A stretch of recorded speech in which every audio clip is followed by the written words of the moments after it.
Klamstvo za klamstvom. Niekto musí byť prvý. Slay! Čaute, ja som Simona zo Survivoru a toto som ja versus The Internet.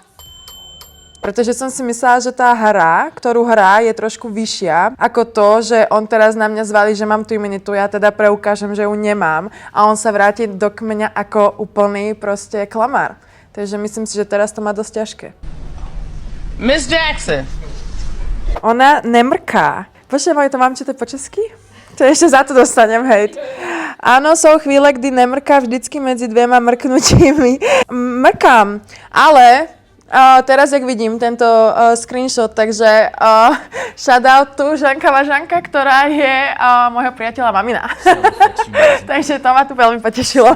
Hej, ja som to tu počula, ale nedávno som napríklad videla nejaké Samantíne video a ona sa najviac myslí, že sa najviac na ňu podobá Evička. Takže myslím si, že som safe. Ako hej, ja to tam trošku ako vidím, hej, ale ja som proste Raptorica a ona je Samantha.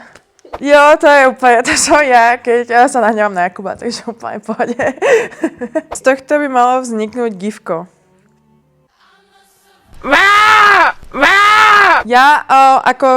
Ja mám ako veľmi dobrý nápad na memečko, ktoré by sa teda mohlo uchytiť. A je to, viete, ako sa odteraz volá skrytá imunita? Simunita.